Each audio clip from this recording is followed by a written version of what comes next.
Good morning friends. तो आज प्राक्कलन समिति के विषय में कुछ महत्वपूर्ण तथ्य देखते हैं फ्रेंड्स। प्राक्कलन समिति फ्रेंड्स, ये संसदीय समिति में सबसे बड़ी समिति है प्राक्कलन समिति, और इसमें 30 सदस्य होते हैं फ्रेंड्स, और लोकसभा सभी सदस्य लोकसभा से लिए जाते हैं।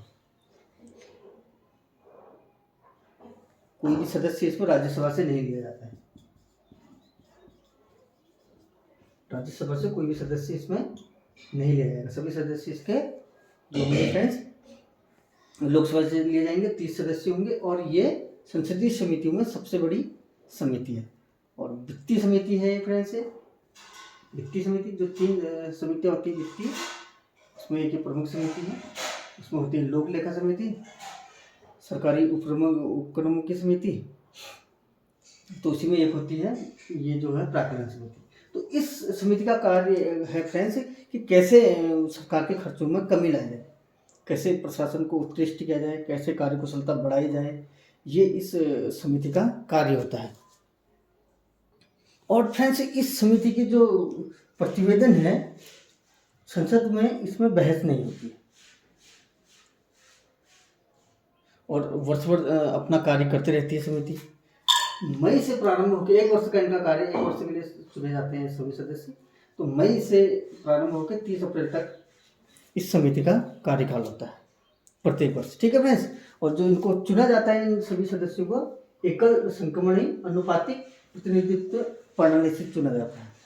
ठीक है। जो एकल संक्रमणी अनुपातिक प्रतिनिधित्व पद्धति है, इसके द्वारा ही हमारे राष्ट्रपति महोदय, उपराष्ट्रपति महोदय और राज्यसभा के सदस्यों को चुना जाता है, और विधान परिषद के सदस्यों को चुना जाता है। और तो उसी प्रक्रिया द्वारा ये जो है प्राक्कलन समिति के सदस्यों का भी चुनाव किया जाता है, एकल संक्रमणी अनुपातिक प्रतिनिधित्व। तो इस प्रणाली में जो होता है फ्रेंड्स, जो इसका जो एक कॉलेज होता है, इसमें जो भी लोग इनका चुनाव करते हैं, जो इसके अधिकृत होते हैं जो हमें चुनाव करने के लिए, वो अपना जो मत है जितने भी उम्मीदवार हैं सभी को देते हैं, और उस पर प्रेफरेंस डाली जाती है कि फर्स्ट नंबर पर किसे मत मेरा दिया जाएगा, मेरा कौन फर्स्ट चॉइस मेरी कौन है, सेकंड मेरी कौन है। अगर एक निर्धारित जो कोटा है, अगर उसको कोई भी सदस्य या जो कोई भी उम्मीदवार प्राप्त कर लेता है तो वो विजित घोषित किया जाता है। अगर वो पहले चरण की मतगणना में अगर विजित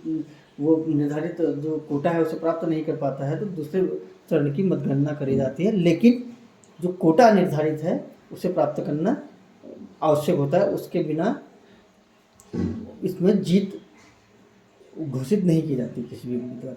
तो होती एकल संक्रमण, यानी कि अगर आपका जो आपने जो प्रेफरेंस दी है, आपके जो फर्स्ट प्रेफरेंस वाले को अगर आपकी जीत नहीं मिलती है तो पहले चरण की मतगणना में, तो दूसरे चरण का किया जाता है। जो लास्ट मत जिस उम्मीदवार को प्राप्त है उसको उसकी गणना फिर पुनः नहीं की जाती, उसके सभी मतों को संक्रमित कर दिया जाता है अन्य उम्मीदवारों पर। जो भी उसके मतों में जो सेकंड प्रेफरेंस दी गई थी उसके अनुसार सभी अन्य जो बचे उम्मीदवार हैं उसको संक्रमण हो जाता है मत का। तो इसलिए इसे एकल संक्रमणी कहा जाता है। ठीक है फ्रेंड्स। तो इस विषय में मैं एकल संक्रमणी अनुपातिक प्रतिनिधित्व को एक अलग से डिफाइन करने के लिए एक अन्य वीडियो बना दूंगा फ्रेंड्स, किस तरीके से जो एक सामान्य भाषा में इसे प्रेजेंट करूंगा। लेकिन यहाँ पर जो है मुख्य जो है प्राक्कलन समिति के विषय में हम समझने का प्रयास कर रहे हैं। प्राक्कलन समिति के विषय में, ठीक है। प्राक्कलन समिति क्या है, जो है ये इसका कार्य क्या है कि भाई सरकार के खर्चों को कैसे कम किया जाए, और कैसे प्रशासन में कुशलता लाई जाए, कैसे कुशलता को बढ़ाई जाए, ये इसका कार्य है। प्रत्येक वर्ष ये अपना कार्य करती है। मई से लेकर के से इसका कार्य प्रारंभ होता है, 3 अप्रैल तक, 30 अप्रैल तक इसका कार्य रहता है। ठीक है फ्रेंड्स। और वर्तमान में इसके अध्यक्ष हैं फ्रेंड्स गिरीश बापट, जो महाराष्ट्र के गिरीश बापट, महाराष्ट्र के इसके जो है गिरीश बापट इसके अध्यक्ष हैं। ठीक है। तो इन अध्यक्ष का चुनाव किनके द्वारा, नियुक्ति किसके द्वारा की जाती है? लोकसभा अध्यक्ष द्वारा इनको नियुक्ति किया जाता है या मनोनीत किया जाता है।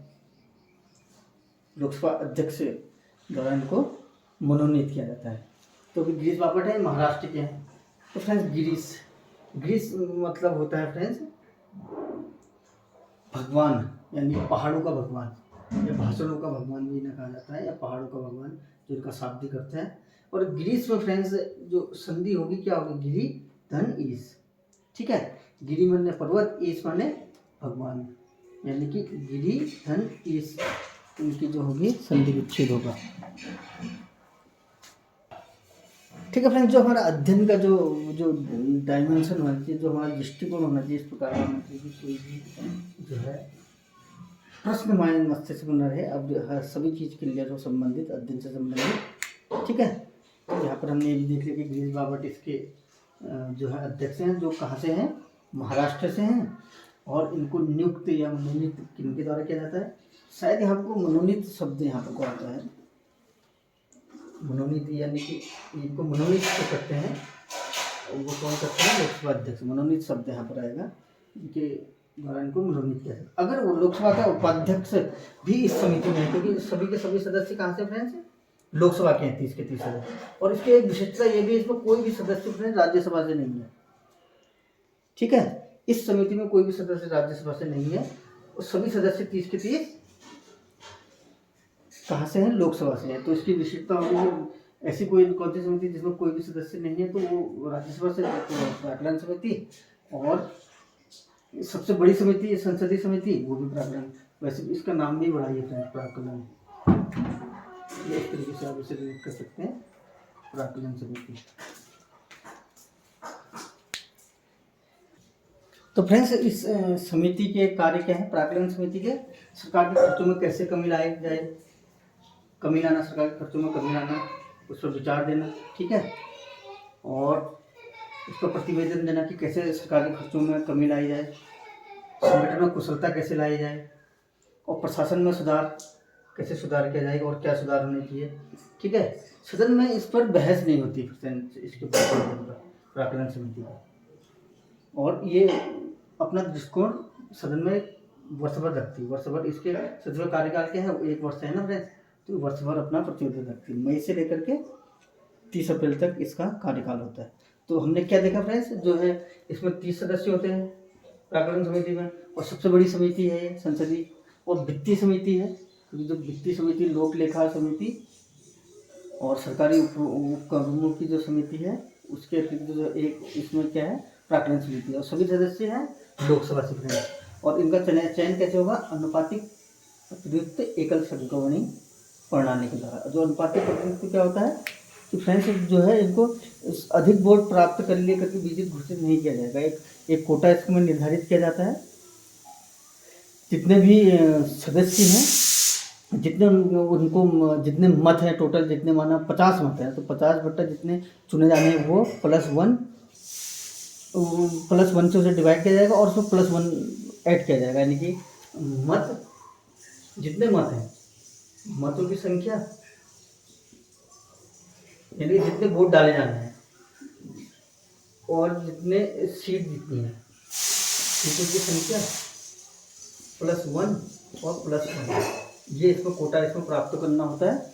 और राष्ट्रपति महोदय के संबंध में ये जो अनुपातिक प्रतिनिधित्व प्रणाली का कोटा होता है 50+1, यानी कि आधे से 1 जाकर जितने मत हैं, करीब 10 लाख करीब वहाँ पर मत होते हैं, तो उसमें 5 लाख करीब +1 का जो होता है कोटा प्राप्त करना होता है, ठीक है। और उसमें जो अनुपातिक प्रतिनिधित्व प्रणाली है, उसमें जो मतदान किया जाता है, और जो उम्मीदवार है, जो मत देने वाला व्यक्ति है, जो वो क्या करेंगे, सभी को अपने अपने प्रेफरेंशियल ऐसे करते हो, सभी को first preference, second preference, first, third, इस तरीके से मत देते हैं। अगर पहली बार की गिनती में अगर फर्स्ट प्रेफरेंस में वाले जो भी हैं उनको अगर 50+1 प्राप्त होगी तो उन्हें विजित घोषित कर दिया जाता है, अन्यथा फिर दूसरे जो चरण की जो मतगणना होती है उसमें जो अंतिम स्थान पर रहा है उसको उस गिनती से बाहर करके उसके मतों को अन्य जो बचे हुए उम्मीदवार हैं उस पर हस्तांतरित कर दिया जाता है। और ये तब तक कर दिया जाता है जब तक कि किसी एक को 50+1 या जो भी कोटा है वहाँ को प्राप्त न हो जाए, ठीक है फ्रेंड्स। तो और ये प्राक्कलन समिति के संबंध में जो एक तथ्य ये था कि ये जुड़वा बहन कही जाती है इसकी समिति, जो लोक लेखा समिति। और लोक लेखा समिति को फ्रेंड्स लघु लोकसभा भी कहा जाता है, लोक लेखा समिति, लोक लेखा समिति, जो इसकी जुड़वा बहन है किसकी, प्राकलन समिति की। प्राकलन समिति की जुड़वा बहन किसे कहा जाता है, लोक लेखा समिति। इसमें 22 सदस्य होते हैं, 15 लोकसभा से होते हैं और 7 राज्यसभा से होते हैं लोक लेखा समिति। ठीक है, तो इसकी जुड़वा बहन क्या है, प्राकलन समिति की जुड़वा बहन है लोक लेखा समिति। और इसे लघु संसद भी, इसे लघु लोकसभा भी इसे कहा जाता है।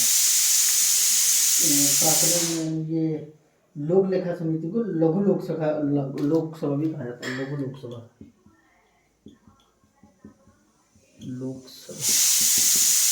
ठीक है फ्रेंड्स, तो आज ये कुछ तथ्य मैंने प्रेजेंट किए थे कि प्राकलन समिति के विषय में। तो अन्य वीडियो में जो भी इसके संबंधित अन्य डाउट हैं या जो इससे रिलेटेड तथ्यों को और अधिक स्पष्ट किया जाएगा मेरे द्वारा फ्रेंड, जैसे कि अनुपातिक प्रतिनिधित्व पद्धति क्या है और जो भी अन्य इससे संबंधित तथ्य हैं, जो परीक्षा उपयोगी तथ्य वो नियमित आपको प्रेजेंट किए जाएंगे। ठीक है फ्रेंड्स, तो अब कुछ मैथ्स के और रीजनिंग के क्वेश्चन देख लेते हैं फ्रेंड्स। तो फ्रेंड्स, रीजनिंग का ये एक क्वेश्चन है, देखो इसे किस तरीके से सॉल्व करते हैं। ये देखिए फ्रेंड्स, OPMN को JKHI लिखा जाता है। जैसे कि मैंने पहले भी जो रीजनिंग संबंधित जो वीडियोज बनाए हैं उनमें मैंने बताया है कि इनका जो ऑर्डर है अल्फ़ाबेटिकल, वो हमें मेमोराइज करना होता है। और उसको जब भी हम इस प्रकार के क्वेश्चन को फेस करें तो सबसे पहले हम नंबरिंग करेंगे। ओ आएगा फ्रेंड्स 15 पर आता है, A इक्वल टू 1 होगा ना, A 1 पर आता है तो A1। इसी तरीके से O आता है 15 पे, P आता है फ्रेंड्स 16 पे, M आता है आपका 13 पे और N आता है फ्रेंड्स 14 पे। सबसे पहले हम ये नंबरिंग कर लेंगे तो हमें डायरेक्शन मिल जाएगा कि हमने किस दिशा में आगे बढ़ना है। ठीक है फ्रेंड्स, J आता है आपका 10 पर, K आता है 11 पर, H आता है आपका 8 पर और I आता है फ्रेंड 9 पर। तो आप देख सकते हैं कि यहाँ पर क्या हो रहा है।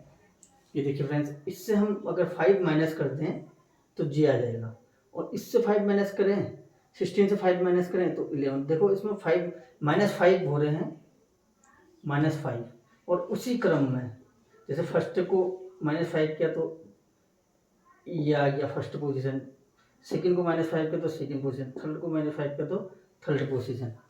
ठीक है फ्रेंड्स, और फोर्थ को -5 किया तो फिफ्थ पोजीशन आ गई। तो इसी तरीके से हम ये अब देखिए, अब यहाँ पर इसका क्या, इसका यहाँ पर इसका क्या यहाँ पर उत्तर होगा, ये प्रश्न पूछा गया है। तो फ्रेंड्स इसमें क्या होगा, हम सबसे पहले नंबरिंग करेंगे। T for 20, U for 21, R for 18, S for 19। तो हम यहाँ को प्लेस क्या रख देंगे, हम इसमें 5 माइनस किया तो कितना हो जाएगा 15, और इसमें 5 किया तो 16, और इसमें 5 किया तो 8, नो सॉरी इसमें 5 किया तो 13, ये है ना R for 18 का 13, और इसमें 5 किया 14।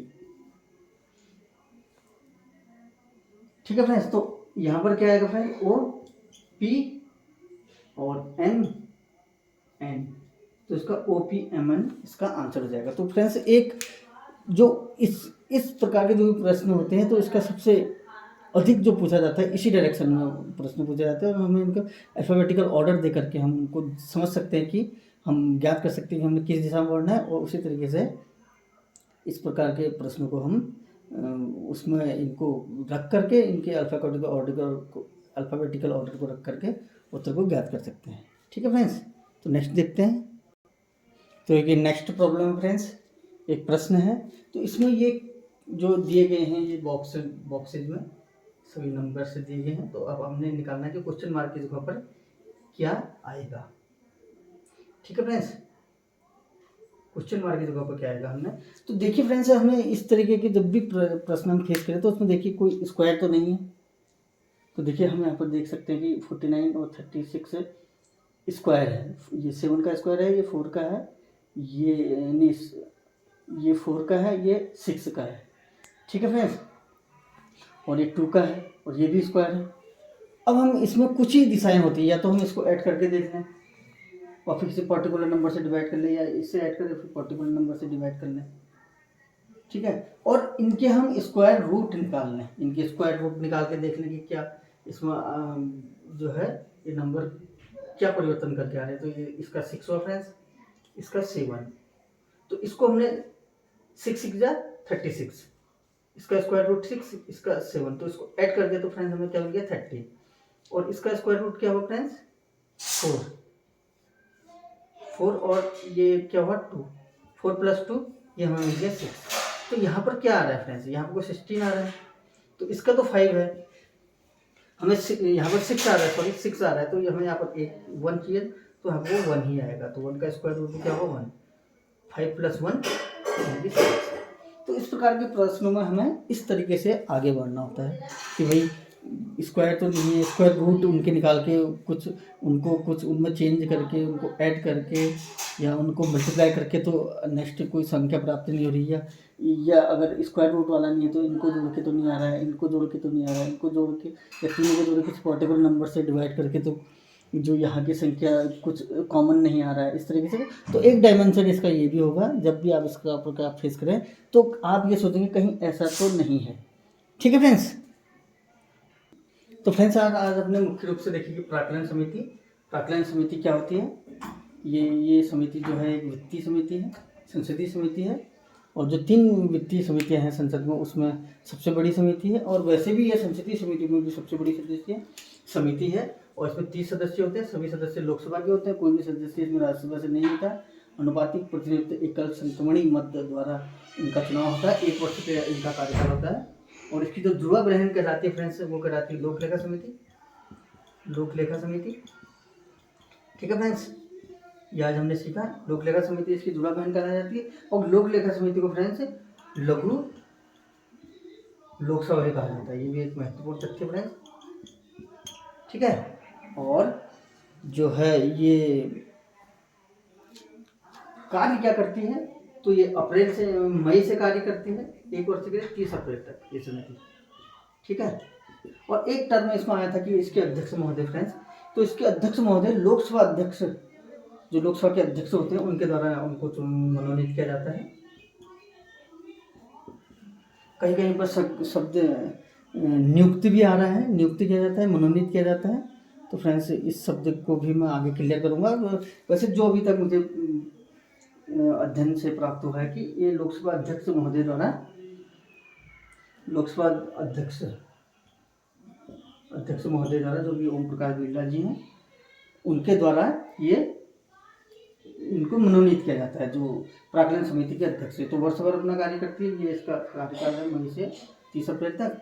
और ये सरकार में कैसे उत्कृष्टता लाई जाए और कैसे मितव्ययिता लाई जाए, इसका मुख्य कार्य होता है। और संसद में इसकी प्रतिरोध में कोई बहस नहीं होती, और ये अपना दृष्टिकोण वर्ष भर संसद में प्रस्तुत करते रहे। ठीक है फ्रेंड्स, और इसके अलावा हमने रीजनिंग के क्वेश्चन देखे कि किस तरीके से हमने किस दिशा में किसी भी क्वेश्चन को फेस करते हैं तो किस दिशा में हमने उसमें बढ़ना है, क्या क्या पर्टिकुलर उसमें डायमेंशन है जिसमें हमने सोचना होता है, उसके अतिरिक्त हमने उसमें नहीं सोचना है फ्रेंड्स। वो कुछ निश्चित उसमें डायमेंशन होते हैं, उसी में हमने रीजनिंग में आगे बढ़ना है। तो इसी के साथ ही मैं आज का वीडियो यहीं पर समाप्त करता हूँ फ्रेंड्स। आगे भी आपको इस प्रकार के उपयोगी वीडियोज़ प्रेजेंट करते रहूँगा, और जो संबंधित तथ्य हैं, परीक्षा उपयोगी तथ्य आगे आपको प्रेजेंट करूँगा। तो वीडियो को देखने के लिए thank you very much friends.